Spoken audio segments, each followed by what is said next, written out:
നിങ്ങളുടെ ഇഷ്ട പരമ്പരകൾ എക്സ്ക്ലൂസീവായി സൺ നെക്സ്റ്റ് ആപ്പിലൂടെ തികച്ചും ഫ്രീ ആയി ഇപ്പോഴേ ആപ്പ് ഡൗൺലോഡ് ചെയ്യൂ. അല്ല, ആ അരവിന്ദാക്ഷൻ എന്തിനാ നിന്നെ വിളിച്ചത്? വല്ല വഴക്കിനുമാണോ? ഏയ്, മഞ്ജു പാവമാണ്, അവളെ നന്നായിട്ട് നോക്കണമെന്നൊക്കെ അപേക്ഷിക്കാന്. കഴിഞ്ഞതൊക്കെ ഞാൻ മറക്കണമെന്ന് അയാളുടെ ആഗ്രഹം. അയാൾക്ക് എന്തും പറയാം. മരിച്ചത് എന്റെ അച്ഛനാണല്ലോ. അയാളെ കാര്യം താൻ വിട്ടുകള. തൽക്കാലം നീ കല്യാണത്തെ കുറിച്ച് മാത്രം ചിന്തിച്ചാ മതി. നീ വലിയൊരു സഹായമാണ് ചെയ്യാൻ പോകുന്നത്. എനിക്കിനി നിന്നോട് ഒന്നും ചോദിക്കാനുള്ള അവകാശമില്ല. പക്ഷെ എനിക്ക് നിന്നോട് ഒരു ഉപകാരം കൂടി നിന്നോട് ചോദിക്കേണ്ട അവസ്ഥയാണ്. ഒരു മുഖപുരയുടെ ആവശ്യമൊന്നും നമ്മൾ തമ്മിലില്ലല്ലോ ഗോപാൽജി. എന്താ വേണ്ടെന്ന് ഗോപാൽജി പറഞ്ഞാൽ മതി. ശാലിനിക്ക് നിന്നോട് ഇഷ്ടമുണ്ടെന്ന് എനിക്കറിയാം ഗോപാൽജി. ഞാനൊരിക്കലും അവളോട് എനിക്കതറിയാം. നീ എപ്പോഴും ഒരു അനിയത്തെ പോലെ മാത്രമേ കണ്ടിട്ടുള്ളൂ എന്ന് എനിക്കറിയാം. പക്ഷെ അവളുടെ സ്വഭാവം നിനക്ക് നന്നായിട്ട് അറിയാമല്ലോ.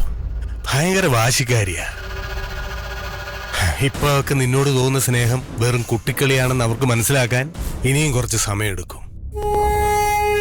ഇപ്പൊ നിന്റെ കല്യാണം നടന്നാൽ അവള് വല്ലാത്ത വിഷമത്തിലാവും. ആ വിഷമം പിന്നീട് ദേഷ്യമായി മാറും.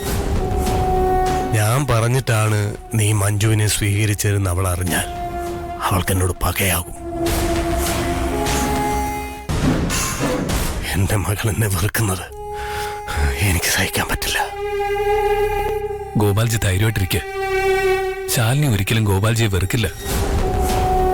സഞ്ജയ് ഒളിച്ചോടിയ ശേഷം ഇവിടെ ഉണ്ടായ സാഹചര്യങ്ങളൊക്കെ പറഞ്ഞാൽ അവൾക്ക് മനസ്സിലാവും. ഞാൻ കരുതിക്കൂട്ടി അവളുടെ പ്രണയം തകർക്കാൻ ശ്രമിച്ചെന്നേ അവൾക്ക് തോന്നൂ. നീ വിചാരിച്ചാൽ തെറ്റിദ്ധാരണ മാറ്റാൻ പറ്റും. ഞാൻ എന്ത് ചെയ്യണമെന്ന് പറഞ്ഞാ മതി. നിന്റെ ഇഷ്ടത്തിനാണ് മഞ്ജുവിനെ കല്യാണം കഴിക്കുന്നതെന്ന് ശാലിനി ചോദിക്കുമ്പോ പറയണം. നിനക്ക് ബുദ്ധിമുട്ടാവുമെന്ന് എനിക്കറിയാം. പക്ഷെ എന്റെ മകളുടെ കാര്യമായി പോയി. എന്റെ കാരണത്താൽ എന്റെ മകൾ എന്നെ വെറുത്താൽ, എന്റെ മകൾ എനിക്ക് നഷ്ടമായാൽ അങ്ങനെയൊന്നും സംഭവിക്കില്ല. ഞാൻ മഞ്ജുവിനെ സ്വന്തം ഇഷ്ടപ്രകാരം കല്യാണം കഴിച്ചാണെന്ന് പറഞ്ഞോളാം. ശാലിനിക്ക് ഗോപാൽജിയോടുള്ള ഇഷ്ടത്തിന് ഒരു കുറവുണ്ടാവില്ല. ഗിരി, എന്റെ ചോരയല്ലെങ്കിലും ശരിക്കും നീ കണ്ട എന്റെ മകൻ.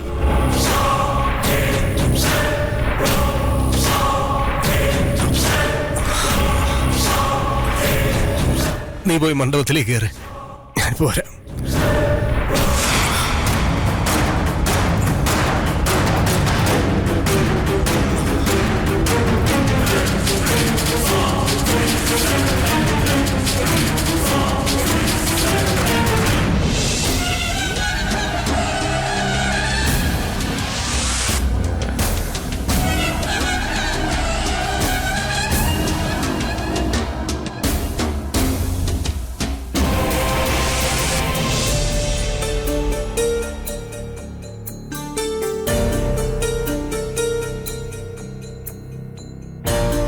നീ ഇവിടെ ഒന്ന് നിൽക്കണോ?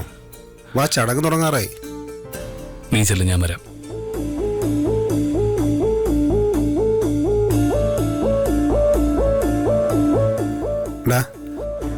നിനക്ക് കല്യാണത്തെക്കുറിച്ച് എന്തെങ്കിലും കൺഫ്യൂഷൻ ഉണ്ടോ? ഗോപാൽജിക്ക് വേണ്ടി കല്യാണം കഴിക്കുന്നതിൽ എനിക്കൊരു കുറ്റബോധവുമില്ല. പക്ഷേ ഒരു പോലീസുകാരിയെ ഞാൻ സ്വീകരിച്ച അമ്മ എങ്ങനെ പ്രതികരിക്കുമെന്ന് എനിക്കറിയില്ല. അമ്മ എന്ത് ചെയ്യാനടാ? ആദ്യം കുറച്ച് ചീത്ത വിളിക്കും, കുറച്ച് ദിവസം മിണ്ടാണ്ടിരിക്കും, പിന്നെയൊക്കെ അംഗീകരിക്കുന്നേ. അല്ലാതെ നിന്നെ തള്ളിപ്പറയാനൊന്നും പോകുന്നില്ല. നീ അങ്ങനെ ഉറപ്പിക്കൊന്നും വേണ്ട.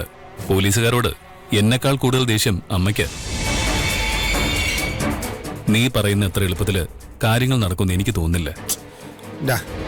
ഞാൻ നിന്റെ അമ്മയെ കാര്യങ്ങൾ പറഞ്ഞ് ധരിപ്പിച്ചോളാം, പോരെ? ഇനി നീ എന്തിനാ എത്ര ആലോചിക്കുന്നേ? ഉള്ളത് പറയാലോ, ആ ഗോപാൽജി കാരണം ആദ്യമായിട്ട് നിനക്ക് നല്ലത് സംഭവിക്കാൻ പോവാ.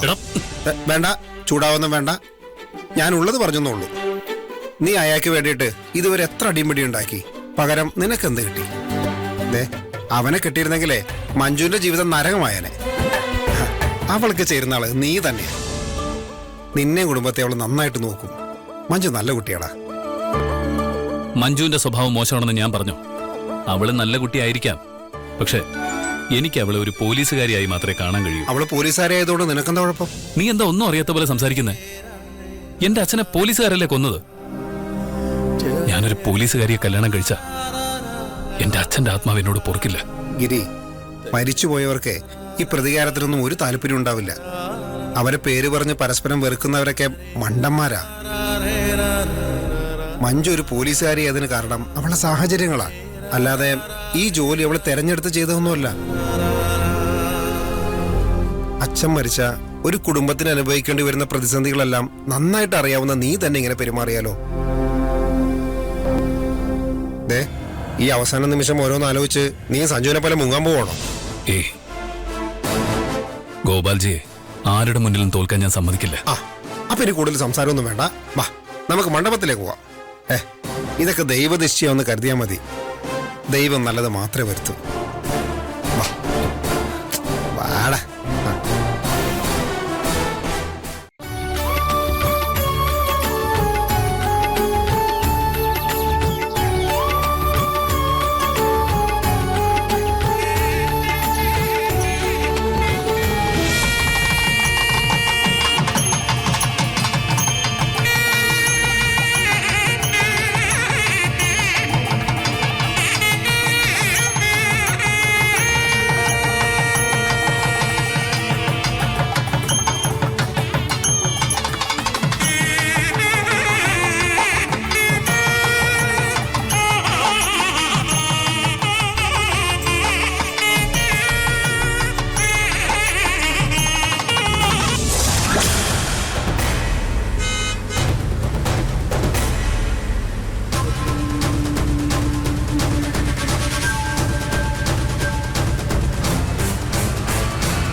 Salam